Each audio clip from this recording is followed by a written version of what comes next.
Class 9th maths Ganita Manjari chapter 1 orienting yourself the use of coordinates part 2। ये इस chapter की दूसरी वीडियो है। देखो यहाँ पर दो क्वेश्चन ये दे रखे हैं। पहला क्वेश्चन है right the coordinate of ABCD। ये फिगर बनी हुई है, इसमें हमें कोऑर्डिनेट लिखने हैं कि ABCD के कोऑर्डिनेट कितने हैं। तो आंसर तो देखें ए के कोऑर्डिनेट फाइंड करने के लिए कैसे हम देखते हैं। तो पहले हम x पर हम चलते हैं 1 2। पहले हम x पर गए 2 और 2 से फिर हम y की तरफ ऊपर भी गए तो वो 3 है। तो हमेशा पहले x पर चलेंगे, x पर गए 2 और फिर यहाँ से फिर ये जा रहा है 3 तक। तो x की वैल्यू 2 और y की ऊपर जो वैल्यू है वो 3 है। ये 2 पॉजिटिव है, ये 3 भी पॉजिटिव है। तो इसलिए ए के जो कोऑर्डिनेट हो गए तो हो गए x की वैल्यू पहले लिखेंगे 2, y की वैल्यू उसके बाद लिखेंगे 3। तो ये ए के कोऑर्डिनेट हो गए जिसमें x की वैल्यू 2 है और y की वैल्यू वो 3 है। अब b देखते हैं। तो पहले हम x पर चलते हैं, x पर हम गए तो ये -3 है। फिर हम यहाँ से इस x एक्सिस से परपेंडिकुलर हम ऊपर की तरफ गए तो यहाँ पर ये 4 है। तो x पर हम -3 गए और y पर हम ऊपर की ओर 4 गए। इसलिए b के जो कोऑर्डिनेट हैं वो हो गए -3 और 4, -3 और 4। पहली ये x की वैल्यू है और दूसरी वाली y की वैल्यू है। अब देखें c का, c पॉइंट ये है तो हमेशा पहले x पर ही चलेंगे।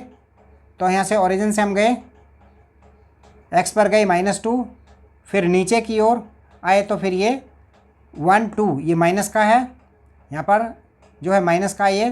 तो यहाँ पर x की वैल्यू जो है वो -2 है और y की जो वैल्यू है वो भी -2 है। इसलिए इसके कोऑर्डिनेट हो गए -2 -2। अब d का हम देखेंगे। तो पहले हम x पर चलेंगे, हमेशा x पर चलते हैं। पहले x पर गए ये 3 और फिर नीचे की ओर पॉइंट पर पहुंचने के लिए नीचे की ओर जाएंगे और वो है 3 4 माइनस का 4। तो नीचे गए हैं वो -4 है। तो इसलिए d के जो कोऑर्डिनेट होंगे, d के जो कोऑर्डिनेट आएंगे वो आएंगे 3 और -4, 3 और -4। पहले वाली x की वैल्यू और दूसरी वाली y की वैल्यू होती है। तो अब देखें इसमें दूसरा क्वेश्चन है right the coordinate of A B C and D। यहाँ पर भी इनके कोऑर्डिनेट बताने हैं। तो पहले हम यहाँ पर देखें ये A, तो हम ओरिजिन से गए A पर पहुँचे तो यहाँ पर आया ये 3। फिर हम इसमें कहीं को भी नहीं, यहाँ पर इसके ऊपर ही पॉइंट लगा हुआ है। ये जो पॉइंट है वो x एक्सिस पर ही पॉइंट है, इसलिए x पर हम जाएंगे फिर y पर नहीं चलेंगे। तो इसलिए A के जो कोऑर्डिनेट हो जाएंगे, A के जो कोऑर्डिनेट हो जाएंगे वो हो जाएंगे 3 और 0, क्योंकि हम y पर कहीं पर भी नहीं चले हैं। वो x एक्सिस पर पॉइंट है, जो x एक्सिस पर पॉइंट होते हैं वो उसमें y 0 होता है और y एक्सिस पर जो पॉइंट होता है उसमें x 0 होता है। तो अब ये हो गया a का पॉइंट 3 और 0। अब b हम देखें, b ये है यहाँ पर। तो इस पर पहुँचने के लिए पहले हम x पर चलेंगे। तो x पर हम यहाँ से ओरिजिन से ही हमें ऊपर को जाना होगा और यहाँ से हम ऊपर की तरफ गए तो ये 4 आया, वो y का है। यानी x पर हम किधर भी नहीं गए, यहाँ पर ओरिजिन से सीधे ऊपर की तरफ गए हैं। इसलिए b के जो कोऑर्डिनेट होंगे, जो b के कोऑर्डिनेट होंगे तो x पर तो वो 0 है और y पर वो 4 है। तो ये हो जाएंगे 0 4। पहले वाली x की वैल्यू और दूसरे वाली y की है, पहला x दूसरा y। अब c का हम देखें, c में हम देखेंगे तो हम ओरिजिन से यहाँ से चले, ये -2 है, -2 और फिर हम y पर ऊपर नीचे कहीं पर भी नहीं गए हैं। तो इसलिए इसके जो कोऑर्डिनेट हो गए -2 और 0, पहली x की वैल्यू और दूसरी y की वैल्यू।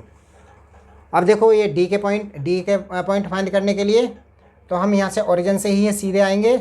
तो ओरिजिन से यहाँ से सीधे नीचे की तरफ आए तो ये -5 है और इसमें इधर उधर कहीं पर कहीं नहीं जाना, जो x पर जाना है इधर की तरफ है, इधर की तरफ नहीं जाना है। तो ये y की वैल्यू है -5, y एक्सिस है ये, y की वैल्यू -5 है और x की जो है वो कौन सी है, क्योंकि हम ओरिजिन से ही सीधे नीचे की तरफ आए हैं, ओरिजिन पर है ये, तो ओरिजिन वाली लाइन पर तो ये d के जो पॉइंट हो गए वो हो जाएंगे 0 और -5, पहली वाली x की वैल्यू और दूसरी वाली y की वैल्यू।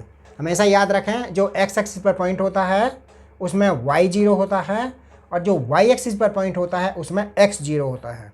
यहाँ पर जो पॉइंट हैं अब आप देख रहे होंगे, जो x एक्सिस पर पॉइंट है वो उसमें y 0 है, और जो y एक्सिस पर पॉइंट है उसमें x 0 है।